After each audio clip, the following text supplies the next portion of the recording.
Hablando. Pero, ¿YouTube? Sí, ¿no te sale el directo? ¿Dónde es directo? Ah, No sale. ¿dónde sale?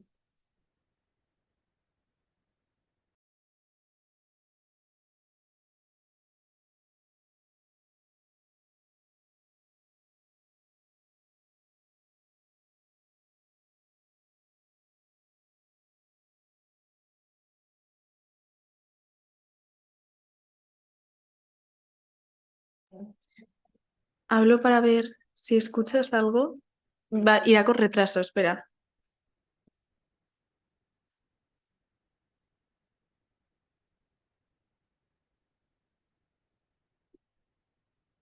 A ver, el audio entra. Tiene que entrar. Perfecto. Se escucha.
Bueno, ya.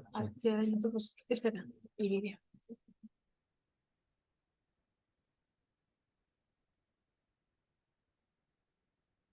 Perfecto.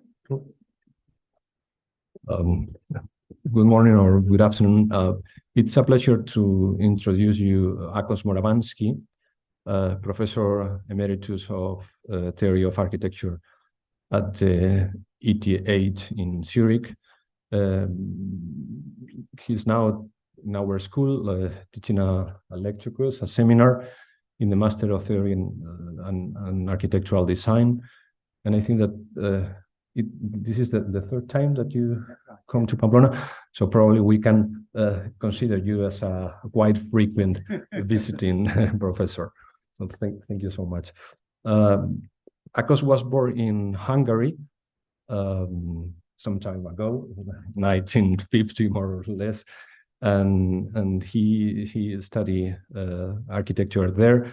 After graduating, he was working for 5 or 6 years in Budapest, and after that period, he decided to come back to university to study art history and historic preservation in Vienna, where he received his PhD in 1950.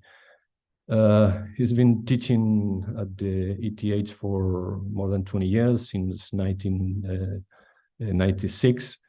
And prior to that, he was a visiting professor at MIT. The interest of his research has to do with the East and Middle European architecture of 19th and 20th centuries, of the history of theory of architecture, and more recently with all that have to do with matter, with materials, with material change, with materiality. He has published many articles on these things, and also many books, all of them worth reading. So I think that's all. Thank you so much for coming to Pamplona, for giving us this open lecture, and please join me in welcoming Professor Moravanszky.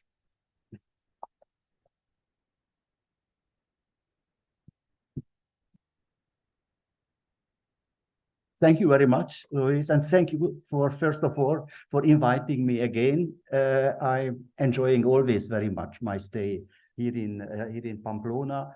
And I am glad that although not too many students are present, and I know why, but I would like to greet also some old friends, starting with my first tenure here, Jose Manuel Pozo, who was always helping me and advising and introduced me into the, in the histories and the beauties of the city. I thank Pilar, Maria del Pilar Salazar, for helping me with this course. And I think it is really perfect, because the assignment that I give has to do also with graphic representation, and she is, of course, really the person who can take care of that. And I also would like to greet my students, the students from my class here, and I'm really pleased that you are here. So I start maybe with, let me say that for those who don't know what I am doing here exactly, I am also teach a course about the issue of materiality, and the lectures, sometimes rather long ones, my students know it and probably also suffer sometime. They are kind of survey-like, presenting a tour d'horizon of different thoughts. But this time I decided to do something different and focus on a smaller issue, a kind of an excursus into an issue which has to do also with materiality, but something I thought that is fit for a Friday afternoon before the weekend. It is, of course, serious, but also hopefully also entertaining.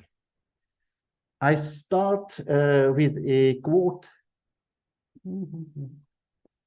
Why is not working this? Sorry for a moment. And while it is fixed, I tell you so much before reading this quote that it is, okay, it is now working. It is from a very important book on architectural theory by Gottfried Semper, who is the founding professor of our school, originally a well-known architect in Germany, but after his participation of the 1848 revolution, where he kind of advised the population to build a big barricade in the city of Dresden. After the fall of this revolution, he had to flee. He went to London, thought to kind of continue to the United States, but then he had a call from Zurich. Zurich was a place at that time where many exiles from Germany, like the opera composer Richard Wagner, who was a friend of Semper's, they gathered waiting for him, and Semper was working on his most important 2-volume theoretical work about the style. I will later quote the full title, but this is interestingly a book that still, you know, it's not just a part of architecture history, but nowadays architects are starting reading it. And I know that here in Spain, for instance, in this wonderful book series, Caja de Arquitectos, there is a study on Semper and also translation excerpts of his work on style. So I start and read a few sentences from this book. It is only, there is an important natural material that has only recently brought about a radical change in many areas of industry, thanks to the remarkable flexibility with which it adapts and lends itself to every purpose. I mean gum elastic, or caoutchouc as the Indians call it. It has the broadest stylistic range imaginable. As its natural sphere, imitation has almost unlimited application. It is, so to speak, the ape of useful materials. The ape, the monkey, of course, something that excites the fantasy. And it was this time when Semper wrote about this new material for the industry. And again, it is from his main work with the full title, The Style in the Technical and Tectonic Art, or Practical Aesthetics. Well, I think that this practical aesthetic must have sounded strange, because aesthetics was kind of an elevated branch of philosophy, and make it into something practical was, of course, a very important consideration for the time, that you could use an aesthetic theory as a designer. That was certainly Semper's intention. It is surprising that caoutchouc is discussed in the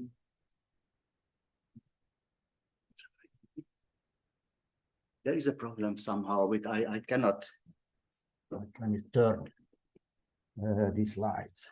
If you could help me.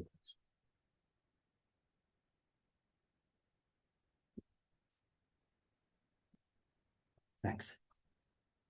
So it is surprising that the caoutchouc is discussed in the first volume that is dedicated to textile art, namely as a simple natural product, along with animal skins, tree bark, fur and leather, and even before flax. Let me see, here it is, and the English translation for the plan of the chapter, you know, and caoutchouc is treated in this sub-chapter of simple natural materials. Nevertheless, this chapter is titled Caoutchouc, the factotum of industry, and sits somehow kind of uncomfortable next to the naturally grown raw materials that, I quote, do not suffer any significant changes during technical processing. Semper's fascination is obvious. He describes the properties of the new material as if he wanted to convey this incredible versatility of this strange material using language. The invention of industrial rubber creates a vision of a new industry that fulfills all desires for new luxury items. Semper's list of rubber objects that were exhibited at the Paris World's Fair in 1855 fills an entire page. from parasols to shoes, unquote, shoes with fine valves that do not let in the water, but let out the evaporation of the food from the inside, unquote. And then he closes the chapter with this desperate and at the same time enthusiastic exclamation, a stylist faced with a material of this kind will be a loss for words. So this is indeed a remarkable sentence in a work on style as a practical aesthetic, in which the discussion of industrial raw materials and the history of their proceeding should provide basic principles for design. The great world exhibitions, London 1851, Paris 1855, anchored these new images of industry and industrialization in the public consciousness and provided systems of order. Semper himself contributed to the development of such system, for example, with his design for an ideal museum. This is the sketch that he still made at the time when he visited the London exhibition, 1851, and then he was asked by the Viennese to make a proposal for a large museum for arts and crafts. And he based it in this kind of diagram of the 4 basic materials and the 4 basic kinds of craftsmanship. As you see, textile, carpentry, ceramics, and masonry. Probably I will come back quickly to that later, but Semper himself contributed to the development of such systems, and by listing rubber goods that promise comfort for the elasticity, Semper emphasizes what he calls the paradisisch, the heavenly side of industrialization, which the publicity at the time very often associated with the tropical origin of this material. Is it the next one? Yes. When Semper wrote about caoutchouc, the material was still in its teens. Again, a quote, only in the last 15 years has this material started to attract the attention of industrialists, having previously been used for gadgets and for erasers. It was the byproduct of gas production for street lighting, tar and ammonia-containing liquids that the Scottish chemist Charles Mackintosh used for the first time successfully as a solvent for natural rubber. In 1823, Mackintosh received a patent for his waterproof double textures, to produce the raincoats known as Mackintosh, the then Macs. And Thomas Hancock, the father of the rubber industry, as he was called, was his partner, and he acquired many, many patents for the production of rubber goods from 1820 onwards. Hancock's book, The Personal Narrative of the Origin and Process of the Caoutchouc or India Rubber Manufacture in England, was published in London in 1857. Semper was already in Zurich in that year. And it contains, as you see, a number of applications that are also mentioned by Semper. Hancock snatched, as it were, the technology for vulcanizing caoutchouc from the American Charles Goodyear, writes Semper. And this invention in 1838 was a very important prerequisite for industrial production, which made it possible to eliminate negative properties of rubber products, such as stickiness or brittleness at cold temperatures. And that certainly gave rise to a kind of a cornucopia of goods, of caoutchouc products that imitated existing goods, but were much more suitable for reproductions due to their easy molding than, for example, metal castings. In Goodyear's book, Gum Elastic and its varieties, with a detailed account of its application and uses that came out in New Haven, 1855, the presentation of possible and maybe impossible objects fill hundreds of pages.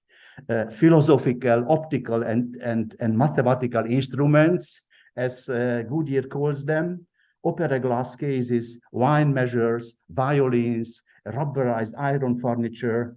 As you see it, even a kind of a harness for little babies who can learn walking. And he makes this comment: the facility with which it's thrown in any form or molded in any shape is not surpassed by wax or by lead or by any other material, writes the author. The victory over a material that, after being processed, has, in Semper's words, an absolute flexibility, elasticity, tenacity, ductility, impenetrability to water and gas, lightness, suppleness, ability to harden, smoothness, inspired indeed the industrial imagination of the 19th century. Rubber became a favorite material of the late 19th century surrogate industry, similar to galvanoplastic copies. While the art historian Karl von Lützow complained in the catalogue of the Vienna Trade Exhibition of 1873 about works of art that are made for the miserable gypsum because they deserve a more durable material, then German companies like the Harburger Gummikamm Company commissioned a hard rubber bust of the scientist Alexander von Humboldt for the same exhibition, the natural scientist who brought a bottle of rubber milk to Europe from Mexico for the first time. The other major rubber producer in Germany, the New York Hamburger Gummiwaren Company, produced, for instance, such Madonna statues of hard rubber, made of 1873, 75, all the same. Well, there is a museum of labor in Hamburg, Germany, where I took most of these photos. And if you happen to be in Hamburg, then I think you can really learn a lot how a certain material is handled, how it becomes a large part of a large international network that has to do certainly also with colonization and the consequences. To the representatives of a generally widespread and accepted principle of truth in materials, such works of art had to appear as certainly as lies. And the root of immorality was sought in this, in quotation marks, spineless material. Through Semper's praise or maybe curiosity for rubber, the material is attested to have an intelligence, but a lower, a limited one, at least in comparison to the personifications of other materials by architects. In the 20th century, materials, especially stone, act very self-confidently and are also pedagogically gifted. You have books like Beton als Gestalter, Concrete as Designer, or Brick as Educator, to name just a few titles here. Or a good friend from the history of architecture is Louis Kahn's Talking Brick, who knows exactly how it wants to be used. Kahn famously imagined a conversation with one material, with the brick, asking, "What do you want, brick?" And the brick replied, I'm quoting here, Kahn, of course, "I like an arch." And Kahn continued, "Look, I want one too, but arches are expensive and I can use a concrete lintel. What do you think of that, brick?" And Brick says, "I like an arch."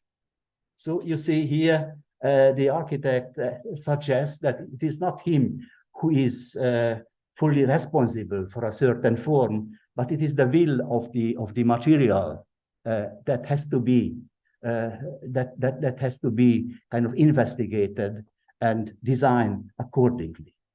And the brick is a moral material.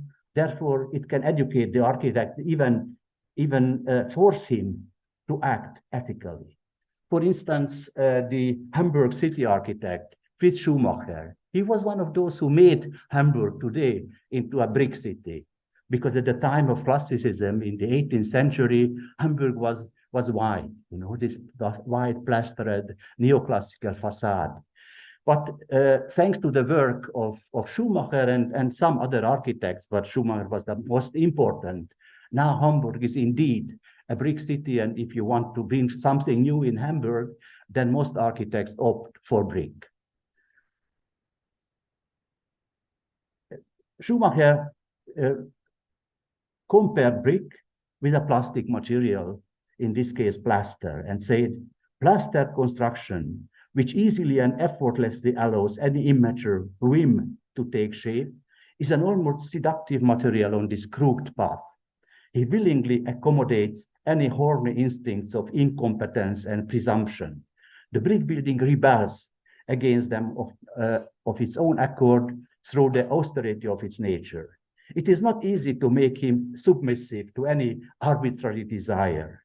His serious face repels prostitution, and so in him lies a natural dam against the overflowing of misunderstood or stale entrepreneurial imagination. So you understand the argument. That is something that is incompatible, of course, with this fascination with the elastic, the brick, because of its solidity, and because it's kind of standardized dimensions and so on, is something that kind of almost directly leading to the architect to find the right expression. And if you compare it also to the whims of Art Nouveau that Schumacher, of course, opposed, a brick facade has this kind of ethical solidity, at least, of course, in his imagination. But you find books also today on this topic, and the argument is similar. A book titled Brick, an Exacting Material, has been recently, well, a couple of years ago, published in the Netherlands, which describes brick as a material that forces the architects of the northern countries to be precise. Rubber, as we discussed, is the opposite of an exacting material. You use rubber, neoprene today, or silicone, where sealing is more important than truth, one could say. No wonder that the elasticity and plasticity that seemed to be a promise to Zemper in the middle of the 19th century are described by many authors not as an advantage, but more as a character weakness. Almost a century later, at the time of the so-called German miracle, the Wirtschaftswunder, the reconstruction of Germany after the Second World War, there were many conferences about the right way for the architecture to proceed. A very important document, or documents even, were this kind of discussion in the city of Darmstadt, where they invited architects, but also important philosophers like Martin Heidegger. And this volume mentioned technique, man, and technology, was published in 1952. And it was already clear that new materials are coming, architects that had to confront, and they didn't know them before, meaning plastics, first of all. And it has a very similar, character, or even characterlessness than caoutchouc. So I'm quoting from the documents of the Darmstadt conference, Hans Wippert, who was an important voice at that time, complaining about these new materials. The new materials that stand before us are compliant with us to a degree that we have never known before. The materials do not convey any specific, strict characters to us, but rather they say, here you go, you are the master, I am the servant. I do whatever you want. We are faced with the task of sovereign mastery of the materials that we not had before, and therefore faced with the vastness for a situation for which do not feel fully equipped. An interesting quote, I think, and reflects a certain fear when meeting plastics. The designer's fear of having to take more responsibility, I think, for the form, because the material no longer expresses, no longer teaches something that cannot be expressed in words.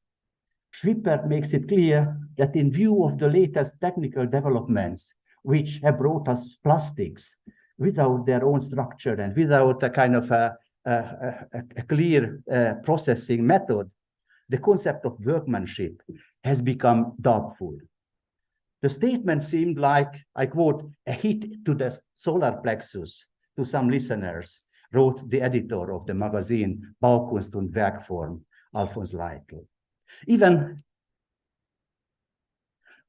the word itself, caoutchouc, which means crying wood in the language of the Amazonians, sounded somehow chewy gum sticky to many 20th century thinkers. This stickiness had become a metaphor for the general dissolution of fixed values, an increasing plasticization of the world. The Hungarian-born psychoanalyst Aurel Kolnai, a student of Edmund Husserl, distinguished in his essay on disgust, Ekel,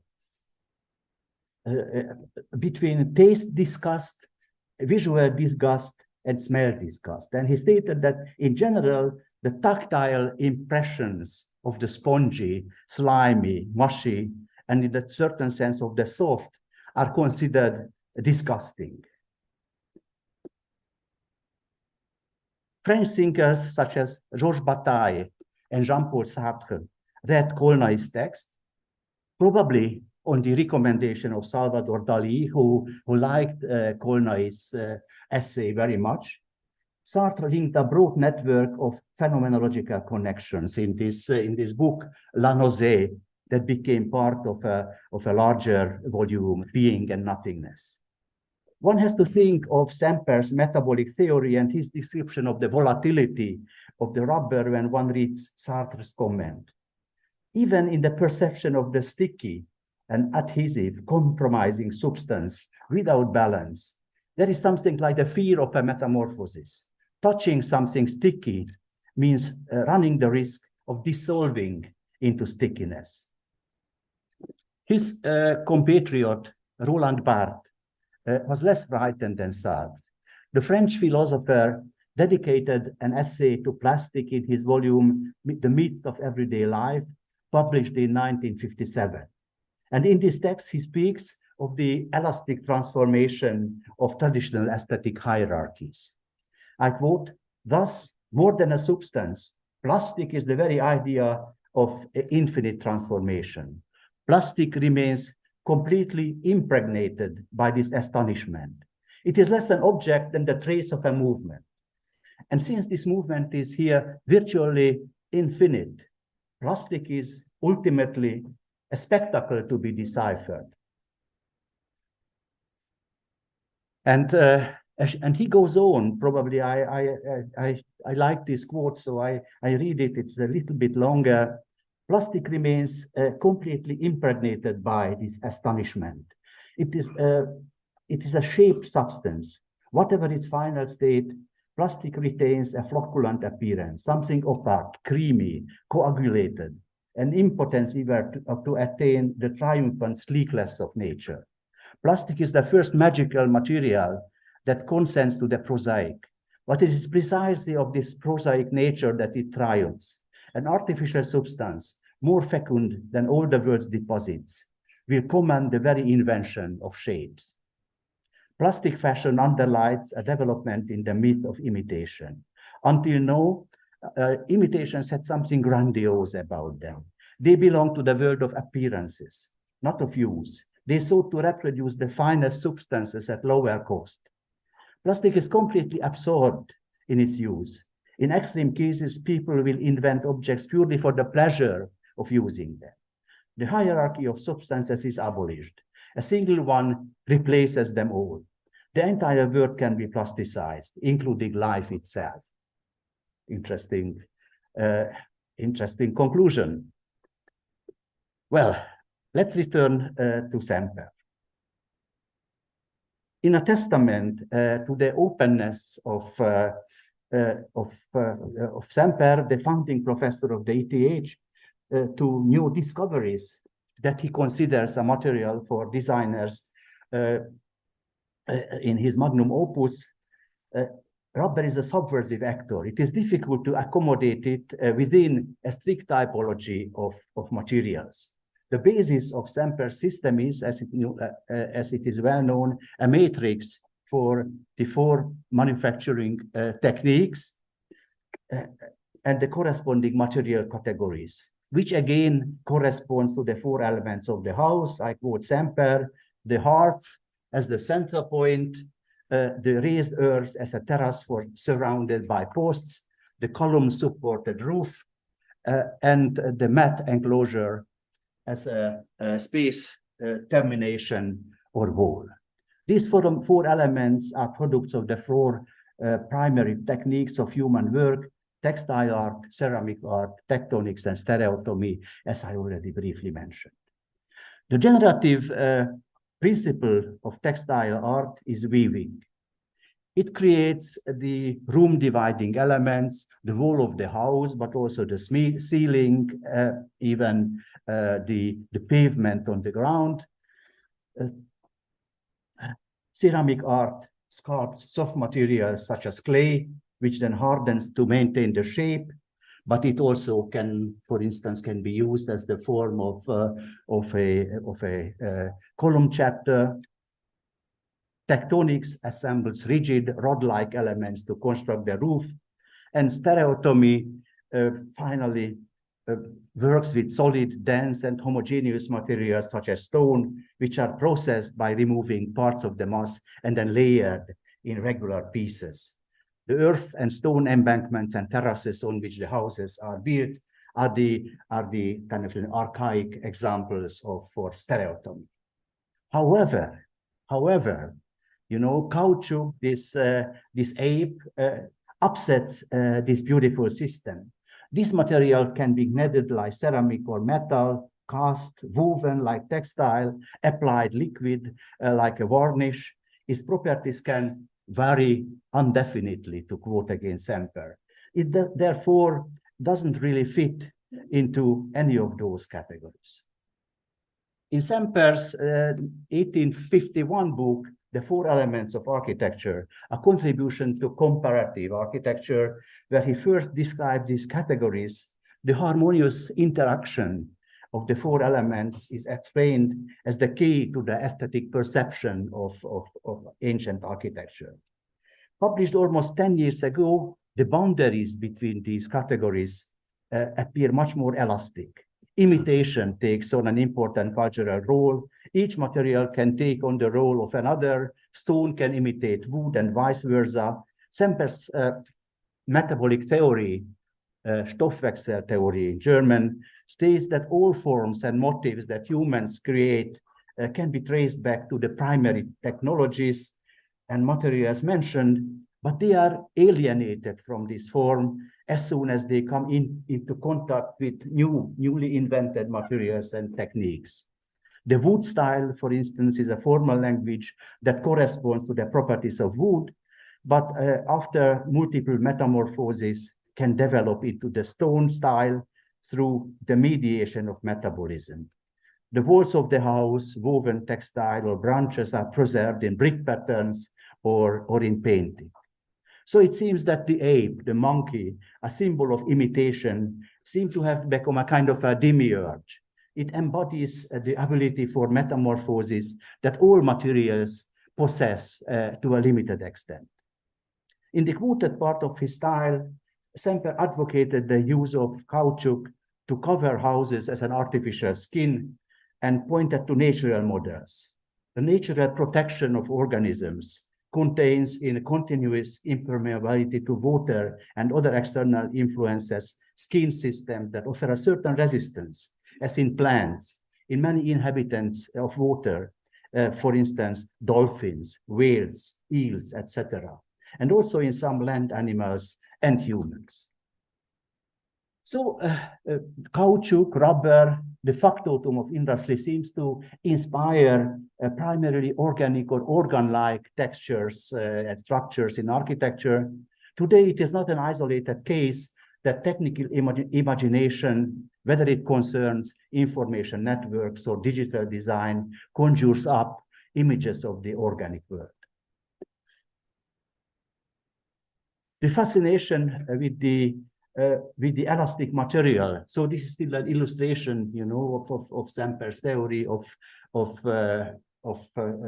metabolism, Stoffwechsel, metamorphism, how you want to translate this original term, you know, textile weaving and how it is appears in a rock carving. So this illustrates what I have already quickly outlined. But the fascination with this kind of skin-like elastic material, which emerges from Semper's description of rubber, was not without consequences for the architecture around 1900. The circle around Otto Wagner in Vienna was directly influenced by Semper's theory. Forms of tension can be seen not only in the work of Wagner, but also in his collaborators, Josef Maria Olbrich, Max Fabiani, and above all, Jožef Plečnik, a Slovenian-born architect who worked in Vienna, in Prague, and in his home city of Ljubljana. And with a great imagination, he thought the full potential of Semper's theory to unfold. He already dealt with the theme of animal skin system in his early work. This is a detail from the staircase of his Zachel house in Vienna. I will show the facade in a moment. But even a bit earlier, designing a fountain, the Carl Borromeo fountain in Vienna, he was also using these images of animals and animal skin. Elasticity in Plečnik's work doesn't mean the use of rubber, but the way he treats natural form and also of historical architecture vocabulary, as if he wanted to test their elasticity, the limits of their deformability, one could say. It is often about illustrating tension. For instance, when he uses granite slabs to cover the facade of this very important very early indeed, apartment building in Vienna, the so-called Zachel house. The client was a kind of industrialist with the name of Zachel. So he is using these polished granite slabs and also these granite rods that had a little neck and anchored into the masonry behind it. And already, if you look at the facade, the shiny surface with the rods, you can imagine that is thought as a kind of a curtain with these folds. And Plečnik wanted, to anchor this image of the curtain in your perception, because he was careful even to introduce such kind of bronze details that are like the tassels of a hanging tapestry on the facade. So you could say that's a kind of a curtain wall taken very literally.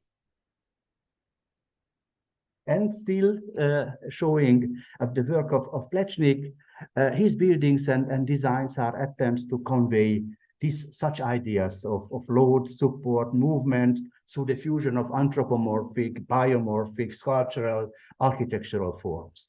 And the covering of the stairs in the Prague castle also show how skin system can be used as roofing.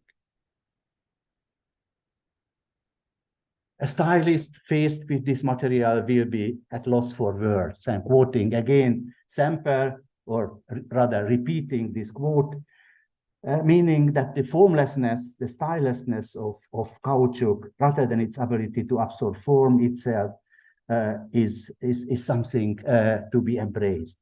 This is not about a projection, about a fictitious animation, as if the rubber had a will to form. Quite the opposite. It can imitate any material, but the material moves by itself.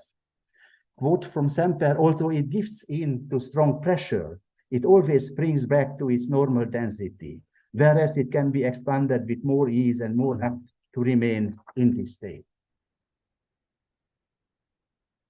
So in the school of Otto Wagner, which was probably the most important workshop of modern architecture around 1900 in Vienna, the students had the task to face in one of the early semesters to design a kind of a temporary construction in the form of a hanging tent.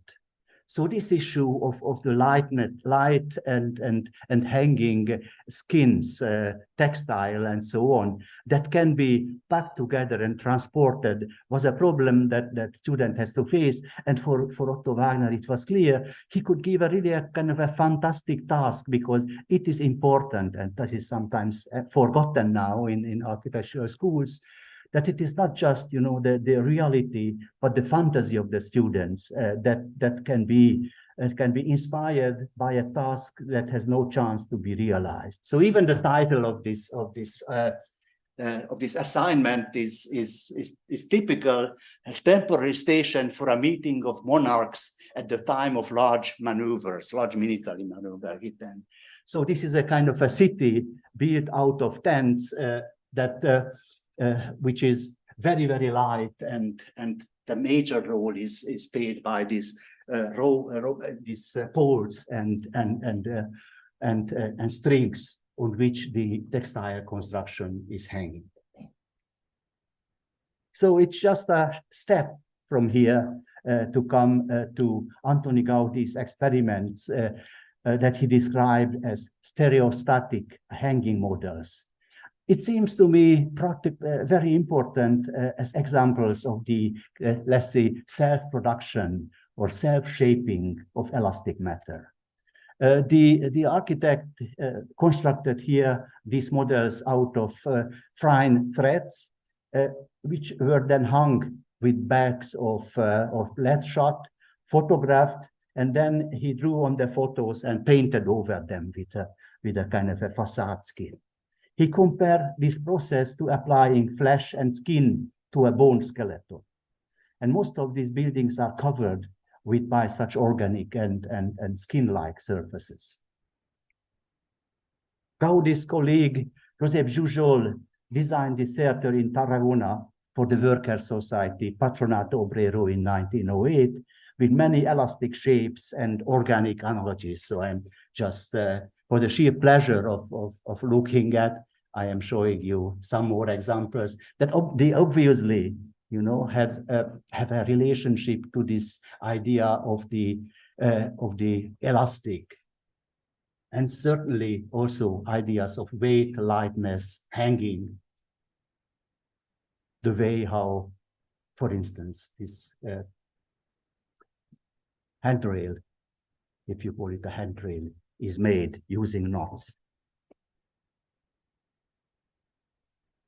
After half a century later, in 1960, the Italian artist Lucio Fontana will design a room entitled Esaltazione di una forma for the exhibition Dalla Natura all'Arte at the Palazzo Grassi in Venice, comparable not only in the sense of form, but also in terms of its roots in natural history, and of course also in the Baroque. Or another example that are used for the poster, Giovanni Michelucci, also in Italy, the big project after the war first was the freeway, you know, going to the south, the Autostrada del Sole, and Michelucci designed a church. And this church was also imagined as a tent, because it is all the travelers, you know, it is for the parishioners, it is for all these people coming from all over the world who can meet underneath this large tent. This large tent also meant, of course, a concrete construction. So in reality, it is like Jujol's work.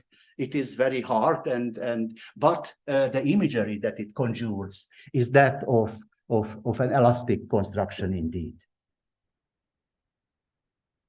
Gaudi's stereostatic models were adopted by post-war designers such as Otto Frey in Germany and Heinz Isler in Switzerland.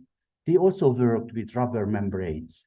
But probably even more interesting, the engineer Sergio Musmeci, who was born in Rome in 1926 and was a student of Nervi.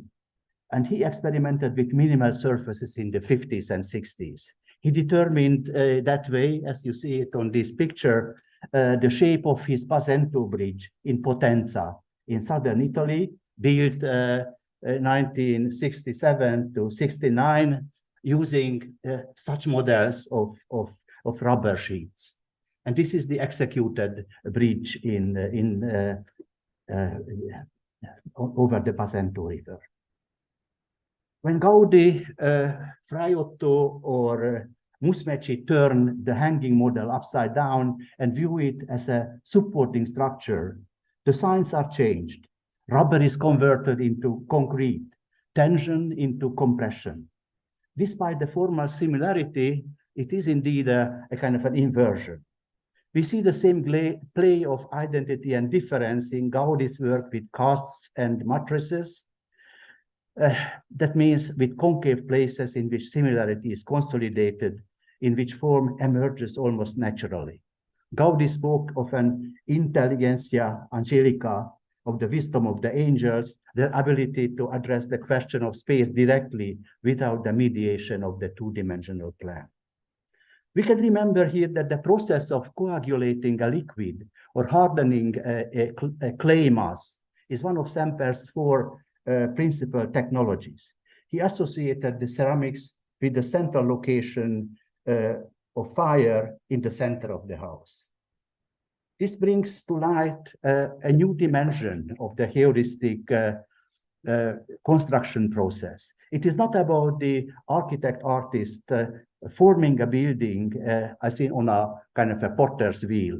He develops experiments, procedures, processes, working hypotheses, which then organize the material process. The cast and the flexible, spineless, in quotation mark again, materials such as plaster, rubber, or plastic play here a productive role. But this poses a dilemma in terms of aesthetics. Some of the reasons I already mentioned, this dogma of the truth to materials, but the impression of organic life that the shiny, veined surface of marble creates is also missing from such materials as plaster or rubber, which is often described as dead. The elastic formwork as a silent, but all the more important counterpart to the mass destined to disappear plays a decisive role in the work of the Spanish architect Miguel Fisac. Here you see his own studio in Cerro del Aire near Madrid, 1970. And Fisac described architecture as a piece of humanized air. I wonder if I try to pronounce it in Spanish, un trozo de aire humanizado.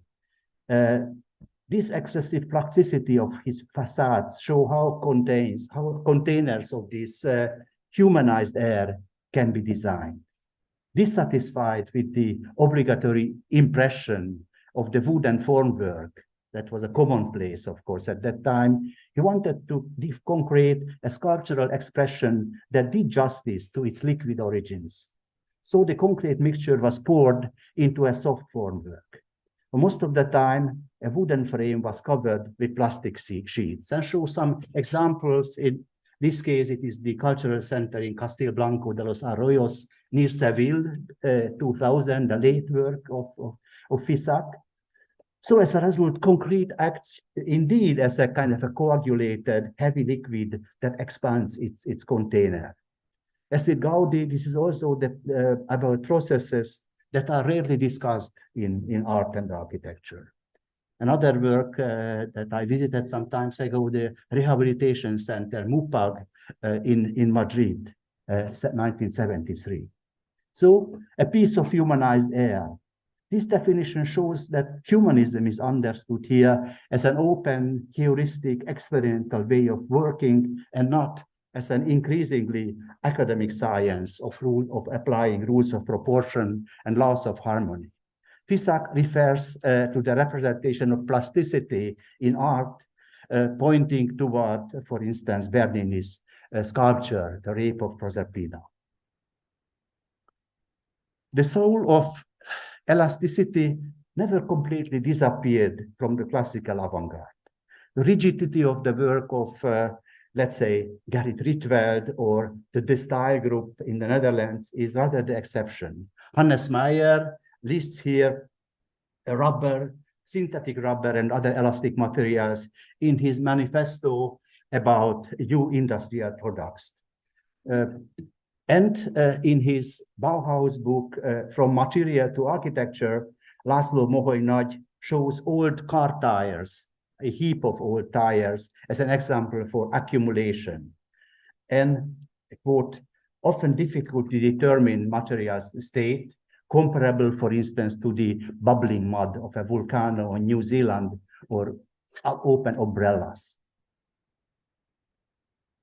But it is above all Italian avant-garde that was animated by the anima di gomma, the rubber of the soul. I think it was at some point in the 1960s, when I was a teenager, the title of a Beatles LP, Rubber Soul. Although I think one of the songs was on the LP, the Norwegian wood and not rubber, but anyway, the Italians spoke about the anima di gomma rather on the spirit of the machine. A comparison, you know, the Austrian artist Raoul Haussmann gave this photo collage the title Elasticum, but we see is rather a human-machine hybrid. And around the same time, pictures of the coming new rubber world were created by the Italian futurist Fortunato De Pero, such as this image shows Diavoletti di Cauccio a Scatto, and jumpy little devils of rubber. The rubber company Pirelli very early linked the elastic material with the idea of modern comfort. Road surfaces, furniture upholstery, car tires, these used were already in the company's production program in the early 1930s. But the search for new materials had to be intensified in Italy when the League of Nations, under pressure from France, England, and the United States, imposed an embargo on Italy in 1935 because of the Abyssinian War. In addition to financial sanctions, there was an export ban on raw materials and an import ban on Italian goods, which however turned out to be ineffective and therefore ended up damaging more the League of Nations. This is an example, I think, that apparently have not been really learned to this day. The material self-sufficiency as a program was everywhere in Italy at the same time. Sanzioni acquistate prodotti italiani, by Italian products. And it has led to many new inventions. The call for material self-sufficiency became the program of the time. Because of the impending shortage of resources, people were already looking for biofuels and developing new plastics to replace traditional materials. Despite the focus on Italianità, Giuseppe Pagano emphasized that they did not want to return a kind of a marble classicism. The architect, still a few posters that are showing this intention to overcome the sanction with new inventions, and caoutchouc again played a major role in that. The architect Franco Albini published a book entitled La Gomma Piume Pirelli for the 6th Triennale in Milan, 1936, to show the use of rubber foam in the furniture of by Piero Bottoni, Joe Ponti, and his own work. He writes that the rubber foam revolutionizes the shape of new furniture. Modern taste finally gets this adequate material. Albini's vision of a modernity oscillating elasticity is probably the most impressively formulated in the room of a villa that he designed, which was shown in the 7th Triennale in Milan. Part of the ground floor was covered with gray slate slabs with wine joints that are filled with cement. There are crystal glass plates floating above it. And then these springy armchairs of Gomma Piume are hanging from the trees, hanging from the ceiling, I mean, and even the plants are caught, as you say, in an elastic net.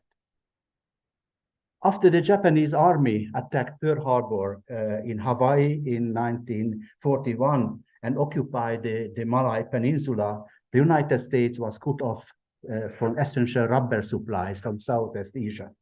It was now the popular press in Italy that made fun of the Americans' rubber shortage. I miliardari senza gomma, the millionaires without rubber, was the headline of the La Domenica del Corriere in August 1942. You see it, and the women losing caoutchouc to fix their stockings and so on. And they had reason to celebrate. I mean, the Italians, the implementation of the self-sufficiency program included rubber plantations in Apulia, and the type of rubber resin was even made of tomato peels.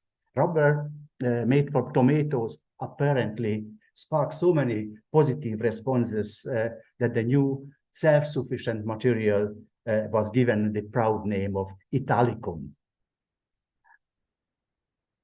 After the end of the Second World War, the large Italian corporations were determined to gain success in the economic race that quickly began at the end of the Second World War. The intensive research into self-sufficient solutions through close collaboration between material research, industry, and design has now borne further fruit. In 1948, the designer Bruno Munari wrote enthusiastically about the rubber phone as a type of rubber frappe, the purest rubber, in essays such as Il piacere di riposare and Prima della gomma piuma. And Marco Zanusso, as you see here, designed a model apartment for the 1951 Milan Triennale to demonstrate the uses of rubber foam. Montecatini, the large Milanese chemical firm, supported research into the production of synthetic rubber already in the 1940s, in the time of self-sufficiency. And in 1957, polypropylene was manufactured on an industrial scale for the first time, under brand names such as Nylon, Vinavil, and Terital. The fact that Marilyn Monroe had herself photographed in a latex bathing dress for the Pirelli calendar in 1952 was a milestone in the company's history. At the exhibition Rodia Toce, a company of the Montecatini Group in Milan, 1955, the combination of regional materials, cane in this case, with rubber and synthetic rubber was shown.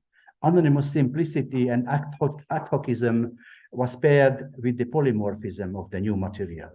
With Gino Colombini, Franco Albini designed the Margherita wicker chair that you see on the right-hand side in 1951 with a yellow steel seat cushion made of coated gomma piume. And the Italian designer Bruno Munari recollects that a Pirelli manager asked him in the early 50s, what can you make with foam rubber other than mattresses? And this is how the story of Zizi the monkey began, a small and flexible monkey with a wire skeleton designed by Munari that you can kind of freely move, not to be looked at, but to be touched and handled, making the user's mind more flexible by playing, says Munari. The mind becomes more elastic, so dynamic. The individual becomes creative. And Zizi, the monkey, was the winner of the first edition of the Compasso d'Oro Design Award in 1954. And the little monkey became a symbol for Italian design, which continues to kind of illustrate Munari's experimentation, his way of exploring with great enjoyment the potential of elasticity. The ape of useful materials, indeed.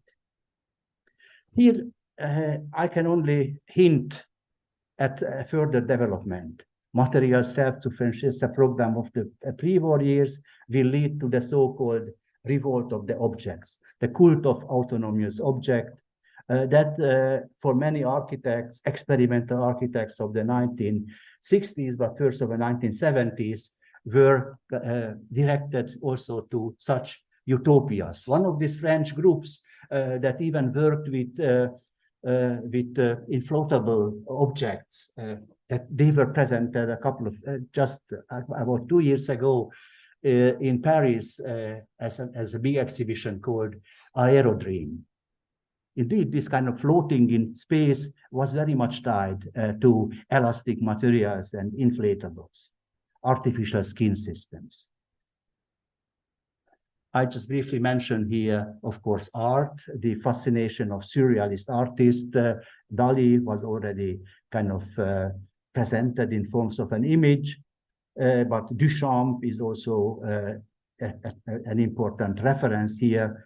There is a book by Dietmar Rübel, a rather recent one in German on plasticity, which deals with this issue of plasticity and elasticity in the art. And this leads us further to this question of the formless. That was discussed around 2000 and after with a great deal of interest. Formless art, which is, of course, in art theory, means, first of all, the conceptual art, but some exhibitors, curators, and so on, thought that maybe the work of Gehry, his furniture, Gaetano Pesce, and so on, can be presented also as in this under this heading of the formless.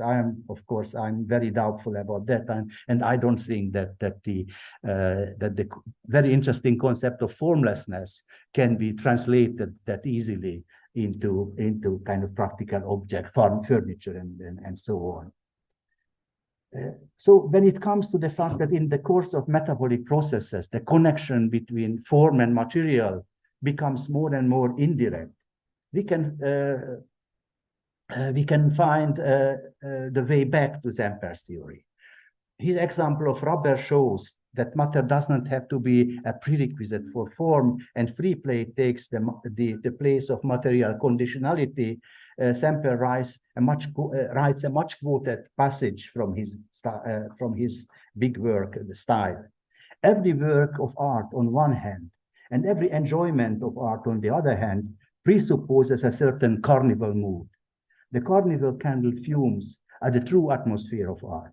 The destruction of reality, of matter, is necessary where form is to emerge as a meaningful symbol, as an independent creation of man. So the new materials and objects are integrated into a pre-structured system that is sufficiently elastic in his case. It does not limit reinvention, it does not limit invention itself, but promotes it. The carnival mood conjured up by Semper has to do with the interplay of the familiar and the new, the similar and the unfamiliar. Like a monkey that makes us laugh because we perceive identity and difference at the same time. We can imagine Semper's laughter when he first met the ape of useful materials, just as we can imagine the laughter of Antoni Gaudí, Josep Jujol, or Jožef Plečnik as they work, although these architects are many often characterized as very severe and almost monk-like personalities. But I think Alejandro de la Sota was right when he wrote, I always like to talk about architecture as a divertimento. If we do it without joy, it is not architecture. The joy of good architecture makes us smile and laugh. So, and I hope that I could demonstrate that also, that applies somehow also to architecture history and theory as well. Thank you for your interest.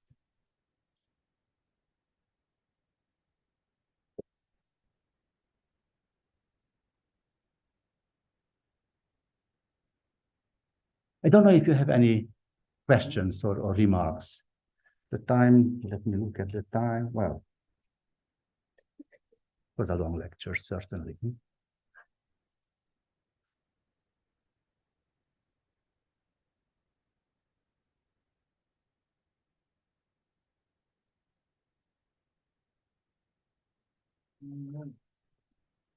But I'm sure you know of the work of the French engineer Robert Rigolet. yes, He worked for Louis Kahn.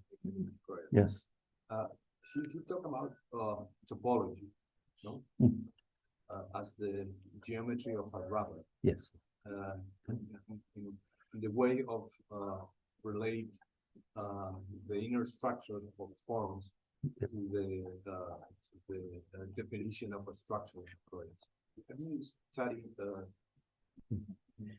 That's- something of topology for this area? And this I think that's a very good reference, because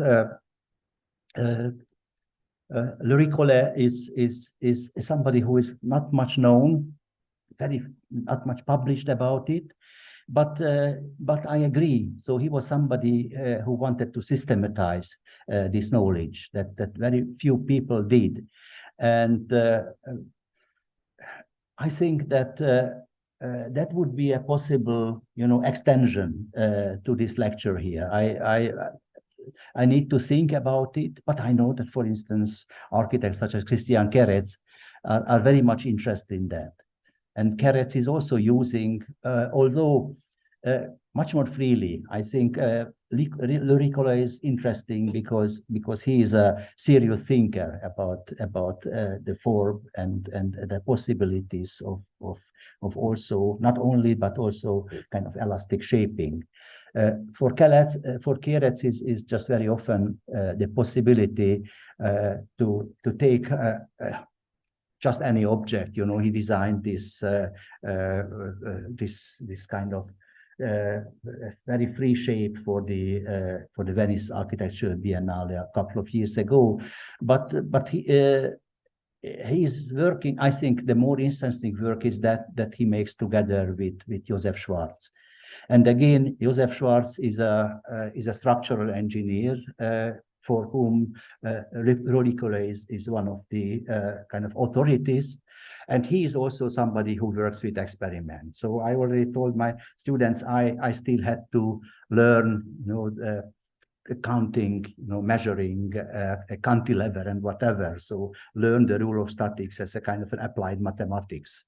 And in this case, and again, I think this tradition goes back to Gaudi, and certainly further to the old workshops of builders and so on. But he was somebody who wanted to find out, using experimentation, the possibilities of a form that one can achieve using materials, including new materials. So I think Louis Collet was also one of those, but also earlier, experiment and then to try, and that's the step that you were referring to, and I'm just mentioning it without knowing in detail how he did it. But then the lessons of the experiment had to be kind of systematized, had to be kind of ordered in a typology, and that's something that really we should look into. That's right.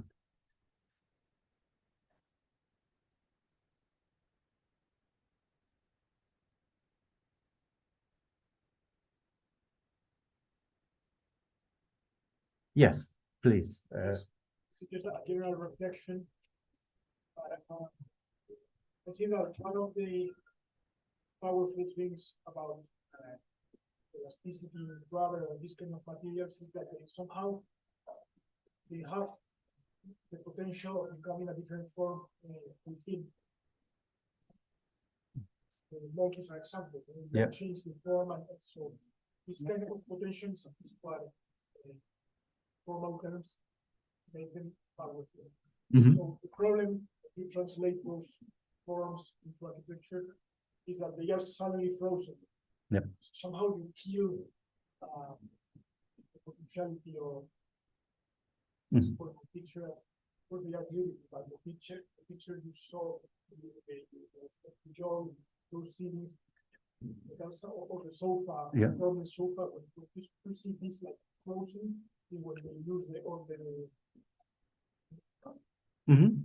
That's something, Victor, that again points to another direction, which is, of course, very important. I think it was a topic of discussion in the first phase of digital design as well. At the time when Greg Lynn and others started to, produce form with algorithms that were kind of constantly changing, and they intended to convey this idea of continuous movement. But in reality, in order to make buildings, at certain points, you had to freeze this movement and make an object. And to me, in a very paradox way, this very impossibility of movement is is really, suggesting it is impossibility for architecture to move even more than any other architecture imaginable.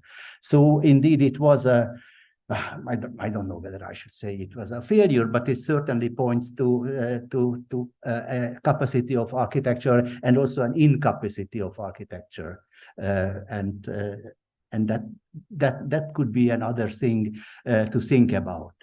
There are some exceptions like tents and so on, so the constructions, but also well, of course, they are moving winds and so on, but they are also, and finally, architectures that have to stand on their own.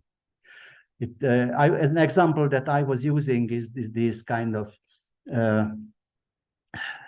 refugee tent cities in sub-Saharan Africa that were originally made as kind of real tents at the time when the inhabitation of them was thought as something very temporary.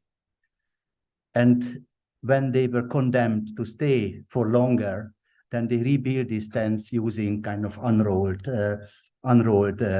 oil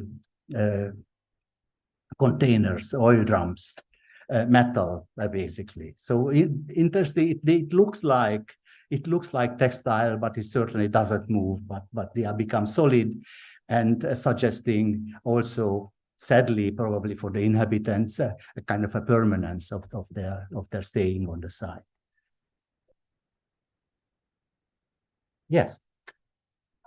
I was wondering, say is the most seamless way to add like elasticity to traditional architecture, like natural way. So, for example, for the examples that we've seen today, it's a lot of the architecture is that flexibility, but there's no way that like I want to know a single way to add it into like natural traditional architecture, for example, a house or something that is not like that in your face. Yes, a good and not easy question, of course, exactly because of that, because what have we just discussed as an answer to the question of Victor's, the right way to use the idea of elasticity is it's difficult because, of course, you can build light houses, and it comes to my mind an example that I have shown already to my students. In Peru, there was a workshop and I participated in the origin when kind of working out the concept. And it was something provisional. It was a light roofing for an excavation site. When they could, it was called the kind of an exhibition place for archaeologists and kids. So they took out the funds, exhibited them under this roof, and then children and also professionals could come and see them. But this kind of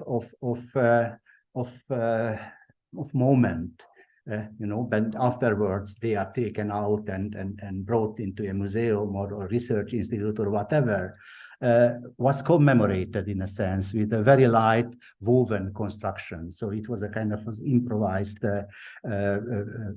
wooden skeleton.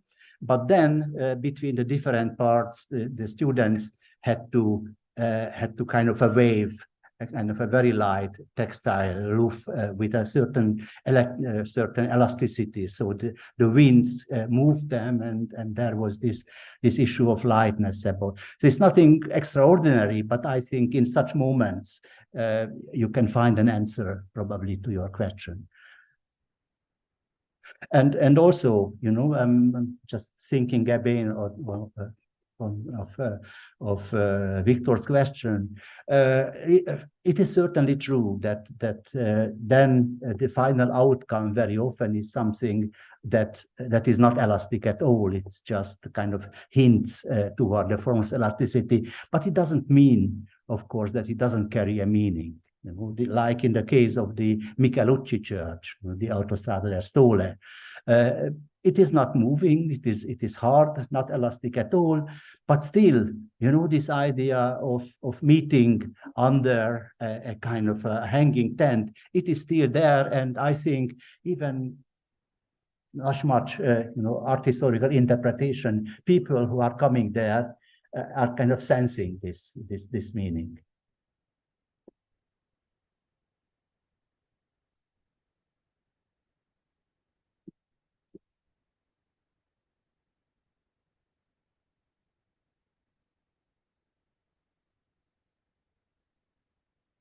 So thank you again for your interest, for your questions, and good luck. I know that's a difficult time for you. I'm glad that you are here, and I also thank my students for coming, and we will meet again on Monday. Thank you very much.